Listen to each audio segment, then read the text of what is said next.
50.000.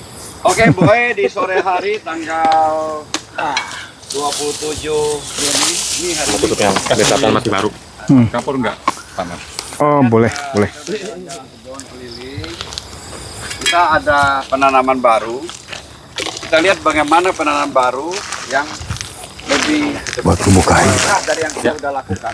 Iya, Ini nanti di samping penambahan mikorrhiza dan lain-lain. Oh, nanti di sana. Penjelasan dari Pak Mar. takutnya pecah. Tapi sebelum itu, Boy, kita lihat kita sudah bikin busut ini kurang lebih tinggi 80 sampai 90 cm, ya. Busut ini sendiri sangat berguna Diaduk dulu di untuk media. menghindari kalau orang Malaysia Boleh. sama kompornya Apa namanya? Fosfat. terendam air, ya.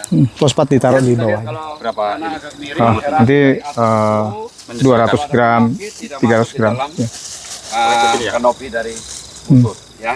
Untuk itu kita lihat kita udah persiapkan ini tanaman oci, ya.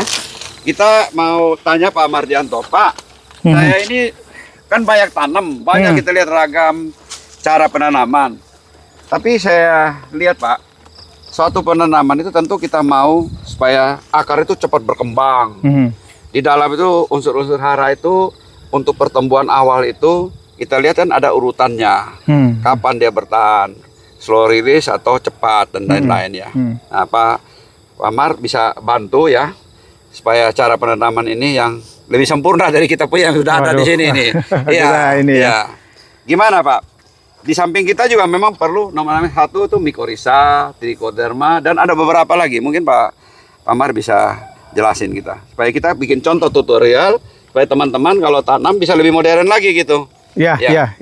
Makasih, Pak.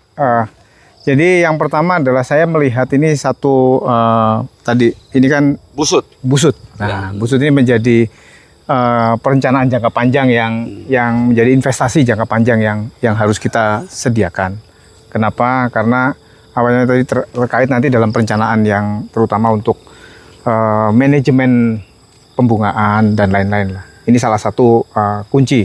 Jadi busut ini menjadi kunci, jadi ketinggiannya cukup 70-80, minimum 50 itu sangat ideal lah untuk ini. Terus instalasi air sudah siap? Iya, Pulang. instalasi air ini siap. karena ini hidupnya ini benar-benar busut, instalasi irigasi.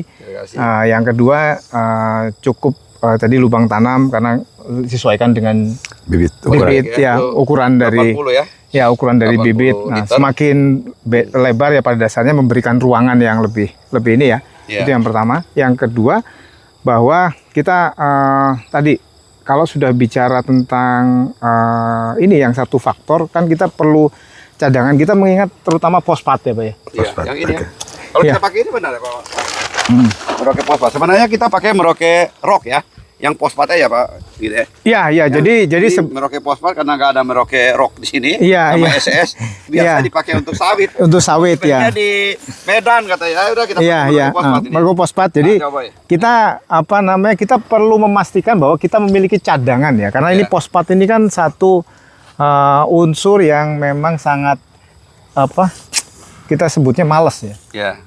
Ya, makanya disebut unsur yang paling males gitu di antara unsur-unsur yang lain karena nggak reaktif. Jadi cadangan. Jadi ini berhubungan sekali nanti dengan perakaran dan pertumbuhan awal. Ini fosfat menjadi kunci ya. Kunci untuk kita memberikan cadangan ya. Kita bicara mungkin satu ini bisa 200-300 gram cukup. Apa kurang sekilo?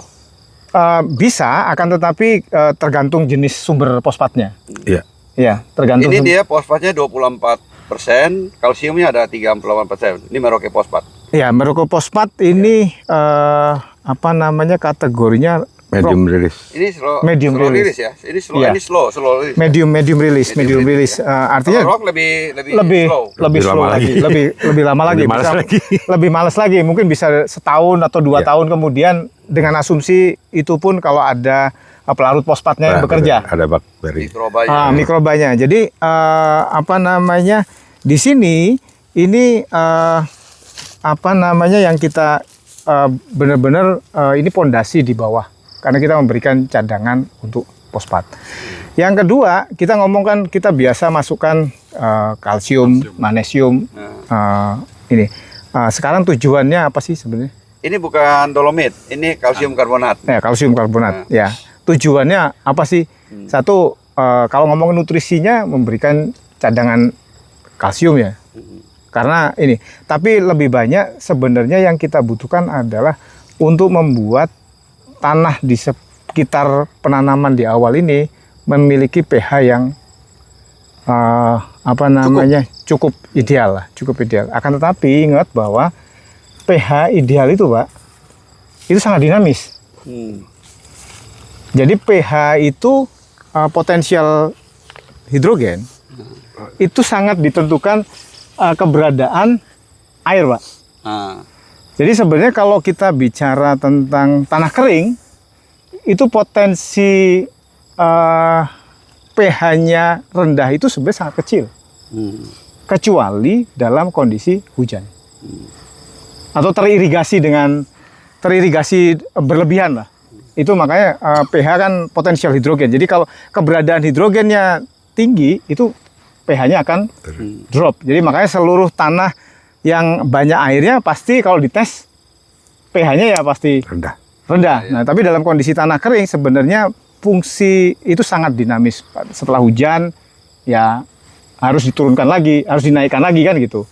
Nah, jadi sekali lagi jangan terlalu mendewakan bahwa saya sudah memberikan dolomit di awal tanam, itu asumsinya adalah untuk seluruh seumur hidup. Nah, gitu kan, seolah-olah seperti itu. Jadi kalaupun kita tambahkan dolomit atau fungsinya sebagai pH controller, itu nanti harus terus dicek sepanjang pertumbuhan tanaman. Itu saya mengingatkan ya, Pak. Jadi boleh nggak ditambahkan ini sebagai SOP? Boleh ya, boleh nanti. Kalau tujuannya adalah untuk mengontrol pH. Gitu. Jadi kalau dalam konteks ini setelah fosfat ditambahkan, kita masukkan ini, mulai dimasukkan ini, Pak. Sedikit tutup ya. Iya, kita tutup karena kita butuh ada jarak antara ini dengan perakaran. Ya. Nah, oke, cukup, Pak. Nah, setelah itu ini yang bagian dari paling penting, karena kita ini karena terlalu banyak terpengaruh dan menggantungkan seluruh pertanaman kita dengan kimia, kita melupakan aspek yang namanya biological. Nah, padahal biological itu ada beberapa ini. Yang paling penting aja, yang paling esensial sebenarnya ini masalah pelarut fosfat, Pak. Tanpa pelarut fosfat, keberadaan dari pelarut fosfatnya macam-macam. Ada mikrobanya bisa macam-macam. Akan tetapi poinnya adalah pelarut fosfat. Pelarut fosfat ini akan membantu bagaimana kita bisa membuat fosfat ini lebih available dengan segera sesuai dengan pertumbuhan kebutuhan perakaran tanaman. Maka itu tanpa keberadaan pelarut fosfat itu akan sulit ini. Nah, yang kedua adalah ini adalah salah satu bukan tren ya. Ini adalah satu kesepakatan sekarang ini, terutama SOP di tanaman yang tanaman-tanaman keras. Yang ditanam dalam kondisi iklim yang sangat ekstrim, tanpa naungan, tanpa ini. Nah, termasuk durian ini juga salah satu ini kan di lahan terbuka. Maka itu kita banyak menemukan bahwa kita sangat membutuhkan yang namanya mycorrhiza. Mycorrhiza ya. Nah, mycorrhiza itu banyak strainnya. Setiap pabrikan itu memiliki strain masing-masing. Strain itu jenis-jenis mycorrhiza. Akan tetapi dipastikan bahwa mycorrhiza yang digunakan adalah endomycorrhiza. Kalau yang ini kan 7 strain. 7 strain dan semuanya endomycorrhiza. Endomycorrhiza itu adalah dia akan berasosiasi dengan akar. Nah, nanti dampaknya kalau nanti kita lihat, nanti ada beberapa video-video tentang mycorrhiza. Mycorrhiza itu setelah berasosiasi dengan akar, setiap dia bersentuhan dengan akar dan tumbuh berkembang, dan itu bisa sampai 2-3 kali lipat dari perakaran normal dengan tingkat ukuran ukuran perpanjangan itu yang lebih kecil sehingga dia bisa masuk ke dalam pori-pori tanah yang selama secara natural tidak bisa dimasuki oleh akar normal. Gitu. Kenapa kita butuh satu mikoriza ini menjadi poin penting sehingga mikoriza juga berfungsi sebagai dia juga bisa membantu penyerapan fosfat. Itu. Tapi yang lebih penting adalah dia memperpanjang jangkauan perakaran sehingga tanaman-tanaman yang sudah berasosiasi dengan mikoriza akan memiliki ketahanan terhadap kekeringan yang lebih baik dibandingkan tanaman yang ini. Jadi ini menjadi pondasinya tanaman. Kenapa kita ini mikoriza? Nah, mikoriza, pelarut fosfat dan juga penambat N, Pak. Jadi secara natural penambatan N itu hanya bisa dilakukan oleh tanaman-tanaman legum, kacang-kacangan. Akan tetapi teknologi kita ini sangat memungkinkan sekarang kita bisa membiakkan mikroba yang bisa membantu tanaman non legum untuk memiliki kemampuan memfiksasi atau menangkap nitrogen dari udara. Nah, kita sangat beruntung sekali karena saat ini teknologi formulasi mikroba ini menjadi sangat advance sekali ya, sangat canggih sekali sehingga kalau tadinya kan gitu, Pak, saya butuh mikroba pelarut N, saya butuh mikoriza, saya butuh trichoderma untuk bisa membuat natural defense kan gitu. Nah, saat ini ada beberapa produk. Salah satunya itu adalah produk yang ini sudah diformulasi. Ini adalah apa namanya? Ini Libero atau nantinya mereknya juga dan Biokompleks, Pak. Biokompleks. Ini dua produk yang dua produk yang sama dengan merek yang berbeda karena untuk tujuan pasar yang berbeda. Tapi ini kompleks ya? Iya. Jadi ini sudah ada trichoderma, ada Saccharomyces, jadi pelarut fosfat, ada N fiksasi. Coba Boy baca nih Boy, lihatin Boy di sini. Ya. Jadi lihat sini dari pertama ini namanya aktivitas apa nih? Penambat N. Nah, kemudian ini pelarut fosfat. Ini perombak bahan organik.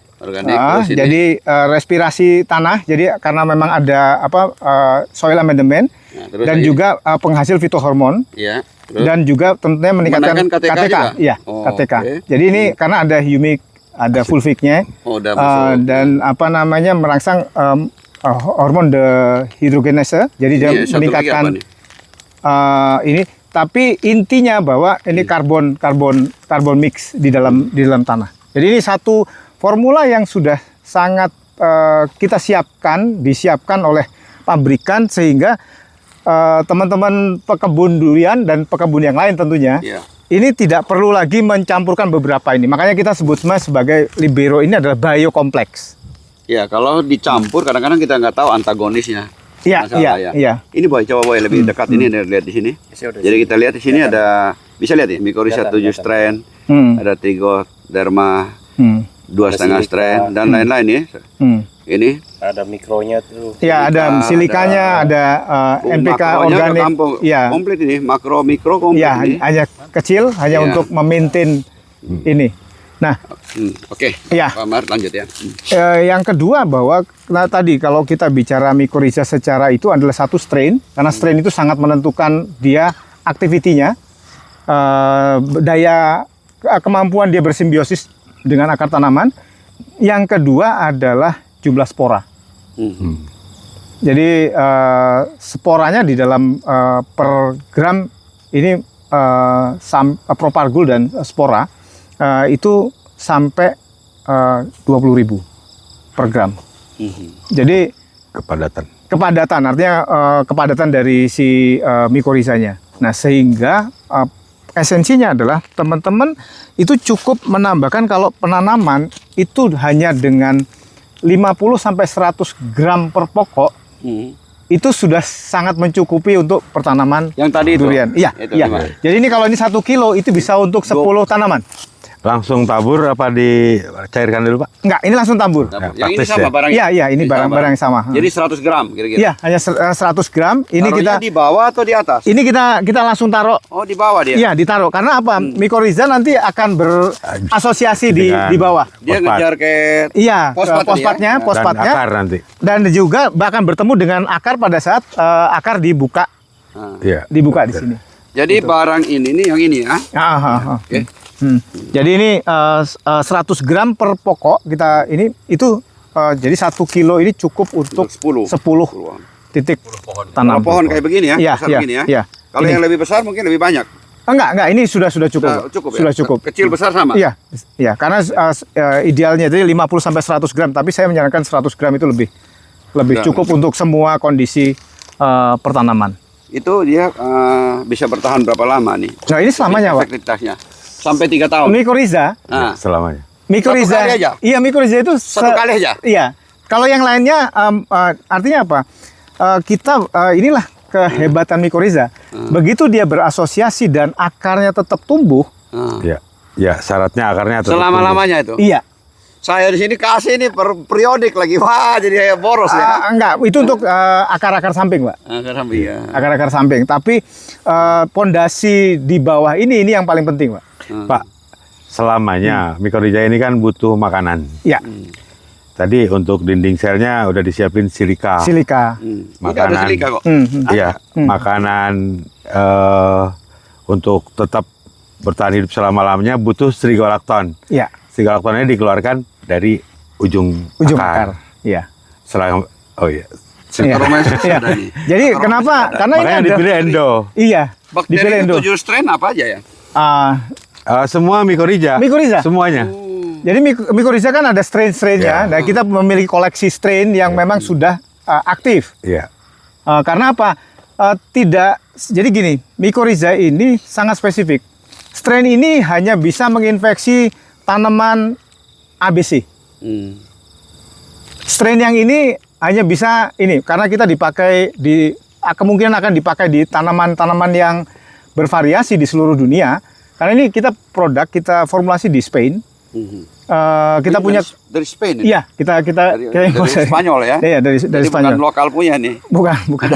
Laboratorium udah Ada nanti kita udah bisa luar biasa ya. kita bisa kasih analisis semuanya pakai SGS. Iya. Jadi Terus pertanyaan lagi, Pak. Hmm. Trichoderma ini kan biofungisid. betul. Dia itu menjadi benteng bagi Iya, bakteri patogen ya. patogen. Betul. Dia tuh berantem kayak UFC, gelut gitu. Atau lebih ke metabolit. Misal cangkangnya kan punya kitin.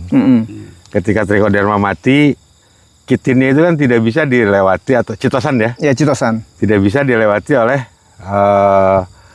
bakteri atau mikroorganisme patogen kan. Ya. Nah, tolong diterangin, Pak.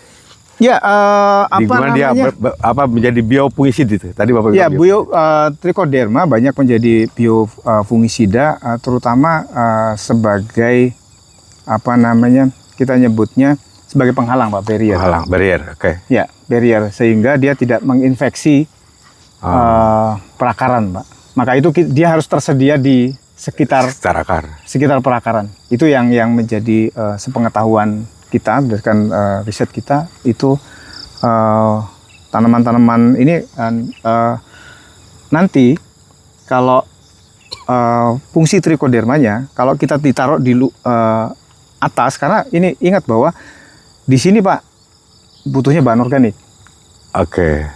Untuk rumah dia. Iya, karena trichoderma itu tidak akan bisa berkembang kalau tidak ada bahan organik. Maka itu kita butuh menambahkan nantinya setelah kita tanam itu ada penambahan. Tapi kan kita ada stok. Sebenarnya ada bahan organik di dalam di dalam ini. Ini kita asumsinya ini bisa bertahan 1 tahun 2 tahun, Pak. Oke. Nah, artinya penambahan bahan organik itu mutlak. Makanya tadi kalau kita ngomong penambahan pupuk kimia yang terlalu intensif, ini kan juga akan menekan pertumbuhan mikroba ini. Makanya itulah fungsinya bahan organik yang kita tambahkan sehingga menyeimbangkan dari fungsi manfaat bahan kimia, tapi juga kita pertahankan mikroba ini dengan baik dengan keberadaan apa namanya bahan organik. Nah itu. Boy, sambil action boy. Coba boy, tanamnya sambil action, nanti Pak Mar bisa jelasin. Ini kan.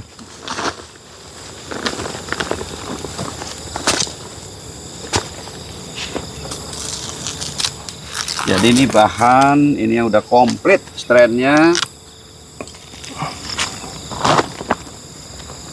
100 gram per lubang. Ya.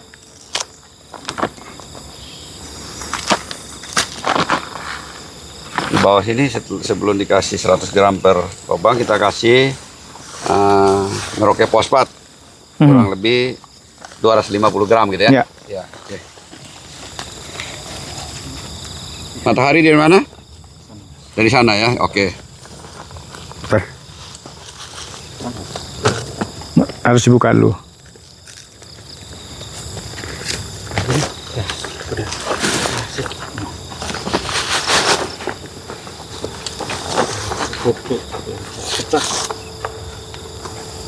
Ya, jadi ini juga kalau umpamanya perlu menambahkan itu di samping, Samping. ya, Samping di ya. sampingnya. Jadi Jadi sambil diuruk, itu nanti dimasukkan. jadi dia lebih itu ya, mengikuti pertumbuhan, tapi dia di Samping-sampingnya juga, ya, ya. Jadi kalau umpamanya 100 gram, kita bisa 50 gram di bawah, 50 gram di samping ininya. Ya. Terus angkat, ya. Jadi di sini waktu kita tanam kita sudah siap untuk infrastruktur untuk penyiraman sudah ada. Nanti kita lihat ini ya, tanggal 27 Juni boy ya, 2025. Bagaimana nanti ini Pak Mardianto nih yang apa? Penanaman ya Pak ya. Ya. Terima kasih udah dikasih kesempatan. Ya, dengan Pak Mul ya. Kita lihat nanti 3 tahun kemudian bagaimana pohon ini. Yap. Jadi kita lihat busutnya sudah cukup. Ya. Ya, busut juga cukup boy.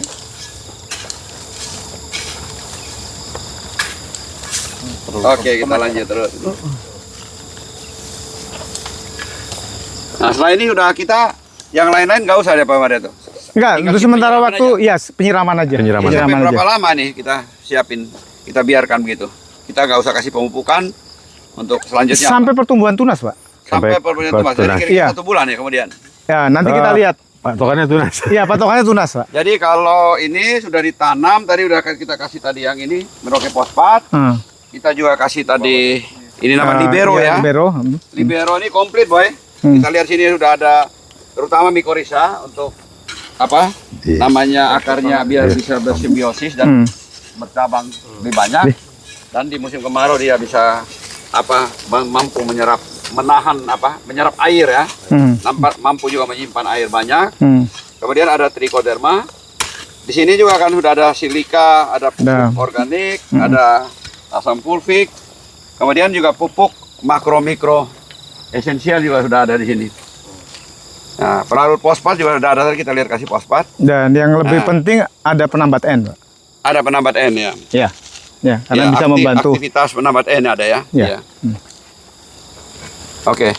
Sebenarnya ini kalau lebih bagus ya Pak, jangan yang tajam begini. Tapi oke ini untuk sementara. Kalau bisa bambu yang kecil itu ya. Ya. Bulat. Ini atau dibalik ini, Cep. Nah, dibalik ya. Karena kalau ketiup angin begini tajam, luka dia. Ya, dibalik begitu. Oke. Terima kasih. Oke, mudah-mudahan kita lihat. Nanti mungkin 3 bulan kemudian sudah kelihatan ya. Ya. Jadi Pak Par begitu keluar tunas baru setelah ini, kita nanti kasih pemupukan dengan bentuknya dikocor gitu ya.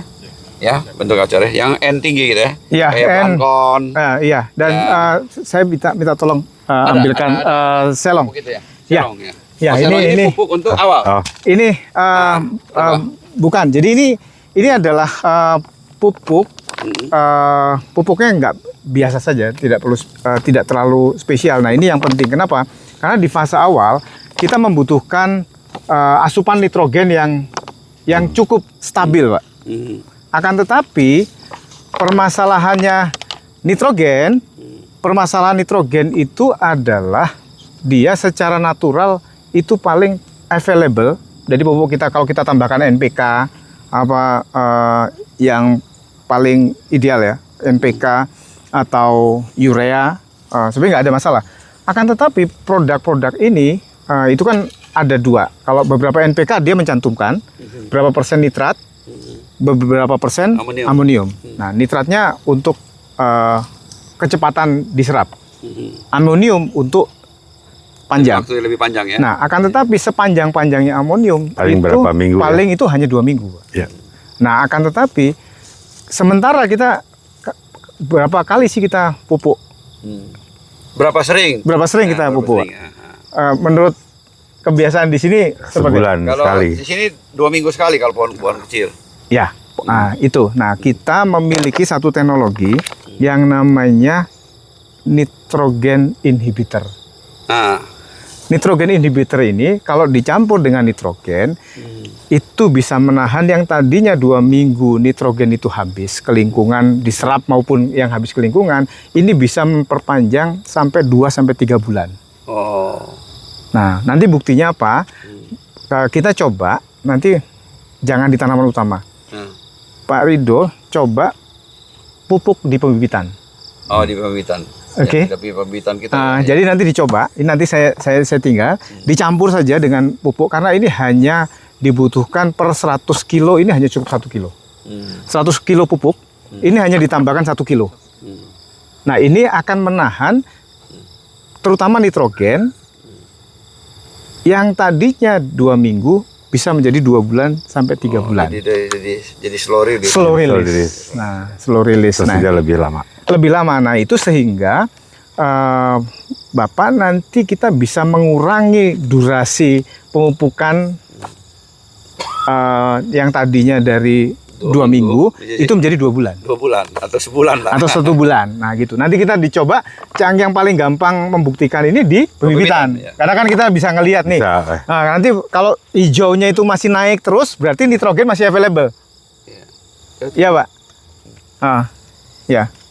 Kalau ini satu ini Pak Amar, kalau kita mau aplikasi ini kan kalsium ya, dengan hasil maksimal. Ini kalau yang ini untuk yang pohon yang besar atau yang kecil?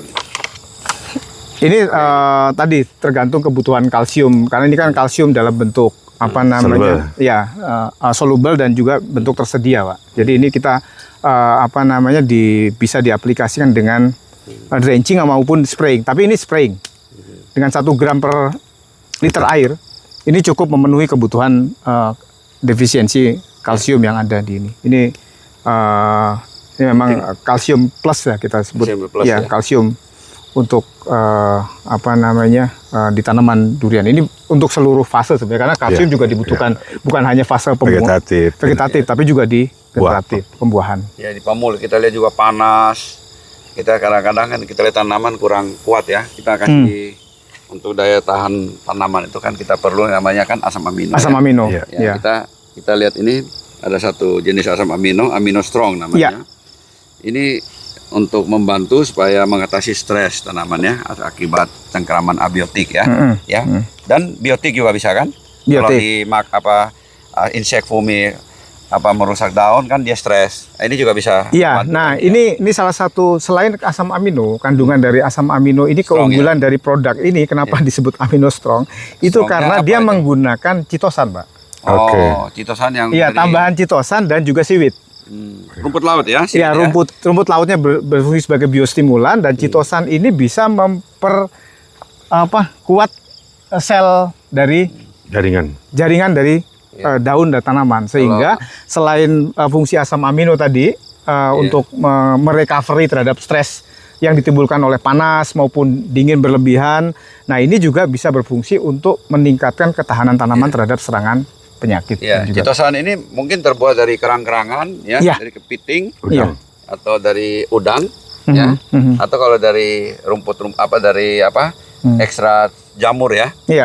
Itu kira-kira bahannya ya. Tapi chitosan ini untuk tanaman nggak bisa buat, mesti ekstra dari luar. Kalau asam amino tanaman bisa mandiri buat dari nitrogen, esensial maupun non esensial. Jadi ini perlu untuk ketahanan tanaman, terutama di musim-musim ekstrim gitu ya. Dosisnya 1 liter? Jadi 1 sampai 2 mili per liter. Jadi ini bisa 2 liter, 1 atau 2 liter. per 1.000 liter. Per 1.000 liter. Tergantung kebutuhan. Kebutuhan. Ya, kalau ekstrim 2. Iya, 2 liter. Kalau 2 untuk mili. maintenance 1. Iya, 1. Gitu ya. Ya. Oke, ini kita coba, Pak Mar. Ya. Ya. Nanti langsung dicoba Ya, saja. thank you nih Pak Mar. Sekarang Ya. ini kita lihat di sini kita udah coba banyak merek ya. Ya, kita nanti ini bisa lihat ini lebih bagus karena ada citosan ya. Ya. Ya, bentuknya. Kamu ada pendapat apa kalau untuk ini? Saya lebih ke ini topik awal. Tadi kan mungkin ada penonton yang bertanya sekali ngasih mikorija untuk seumur hidup. Selama-lamanya. Ini kan simbiosis, mungkin saya jelaskan Ya. tambahan ya. Ya. Jadi ketika mikorija ini dia punya kemampuan melarutkan fosfat, Ya. tapi dia juga terkoneksi dengan bulu akar ini Ya. yang Memanjakan. endo, yang dipilih yang Endo, ya. endo. Karena semua endo. Nah sekarang mikorija ini kok bisa bertahan seumur hidup gitu kan? Ya. Nah, padahal dia butuh makan. Ya. Selain dia melarutkan fosfat. Jadi ada bahasa Pak antara jamur mikorija dengan pohon. Jadi pada saat pohon durian ini kekurangan fosfat, dia membutuhkan fosfat, dia itu memberi imbalan kepada mikorija. Ya. Makanan. Di paku oleh dia itu ada beta karotin. Ya. Nah beta karotin ini ketika pohon butuh fosfat dan dia tahu fosfat ada di dalam, mikorija ada di bawah dia. Maka beta karotin ini dirubah menjadi strigolakton. Nah ketika biasanya menjelang musim-musim kering ya, Kering ya, musim kering. maka bulu-bulu akar ini akan keluar lendir Pak, Ya. yang kita sebut strigolakton. Strigolakton itu adalah makanan terbaik yang diharapkan oleh mikorija. Nah akhirnya dioper ke daun menjadi makanan mikorija. Ya. Mikorija berterima kasih Pak Ya. dengan memperbanyak diri Ya. dan dia mengangkut fosfat yang sulit tadinya karena kering ya menjadi mudah Diangkat oleh tanaman. dikirim ke ke Akar. Akar. Ya. Dalam bentuk apa? Ion. bukan dalam Ya, bentuk sudah- ion sudah tersedia. sudah terlarut. Sudah terlalu. Nah itulah mikorijanya bisa berterima kasih. Iya, iya. Jadi makanya Apalagi manusia. simbiosis, mutualisme. Ya, simbiosis. Oleh karena itulah selagi pohonnya hidup maka mikorija ini akan hidup terus. Tapi kalau pohonnya mati, Mati. mikorija juga mati. Iya, Selesai. Ya, makanya disebut mikoriza. Miko itu adalah dari cendawan. Ya, jamur. Riza itu adalah akar. Ya. Jadi ini adalah Akar satu cendawan. Bukan. bukan Akar cendawan. apa cendawan karena mikoriza ini golongannya bukan bakteri bukan ini tapi ini cendawan Cendawan, ya. atau jamur. Jamur yang berasosiasi dengan Akar. akar. Nah, gitu. Sama Trichodima kan jamur juga ya. Iya, Ya. tapi bukan Beda. bukan mikoriza. Jadi dia tidak berasosiasi. Tidak berasosiasi. Makanya khusus mikoriza ini akan selamanya hidup selagi pohonnya hidup. pohonnya hidup. Pohonnya mati selesai juga. Ya. Jadi Boy, untuk mikoriza ini penting sekali Boy, terutama ya kalau pergantian musim anginnya banyak. Iya. Ini kan musim bertumbuh terus. Kalau akar yang banyak bersimbiosis di akarnya panjang, Iya. dia akan kokoh menahan tanaman. Itu penting sekali Pak Mul. Ya. Banyak orang yang tanam, begitu ada angin rubuh tanamannya. Ya. Ya. Nah, itu udah pelihara susah-susah, rubuh. Makanya awal tanamnya kita harus cara yang benar aja. Kita Iya. membuat fondasi supaya akarnya perakaran itu kuat untuk selama-lama. Iya. Kalau kita bangun rumah seperti fondasinya, Iya. ya istilahnya ini ya. Ya. Oke, Pak Mul, tambahan apa Pak Mul? Supaya nanti pekebun ke depan ini tanam dengan cara beginilah, supaya kita tidak kekurangan. Kalau kurang air mati atau apa? Kalau ini kan dengan adanya mikoriza ini dia bisa lebih tahan. Mantu gitu. ya. Jadi Di musim-musim saran kemarau terus. saya sebelum memutuskan untuk menanam durian, maka pelajari hal-hal seperti yang disampaikan oleh Pak Mardianto ini. Ya. Karena kunci keberhasilan ke depan itu ditentukan dari awal sekali. Awal ya. tanam. Ini Jadi menentukan sekali. fondasi ini, fondasi. Fondasinya. Gitu, Ya. itu aja. Oke, terima kasih Pak Mar. Udah Pak Mar punya banyak pengalaman kan, bukan di durian aja kan? Iya, Di iya, tempat-tempat ini- lain lagi kan? Terutama SOP ini sudah di kelapa Ya. sawit terutama. Nanti kita akan bahas mengenai insek fumi ke depan. Iya, iya, iya, iya, iya. Mudah-mudahan apa yang kita lakukan hari ini berguna untuk teman-teman. Kenapa? Karena dasar dari fondasi ini kita harus pelajari yang baik sehingga perakaran kita kuat. Karena kunci gini, dari tanah yang sehat ya tumbuh akar yang sehat. Dari akar yang sehat tumbuh tanaman yang sehat. Dari tanaman sehat menghasilkan buah yang sehat. Kira-kira begitu. Terima kasih. Maju terus Durian Indonesia. Mohon maaf kalau ada kekeliruan. karena kita berusaha untuk berbagi yang sebaik-baiknya untuk kemajuan perduran Indonesia. Mantap, Pak Mul. Mantap.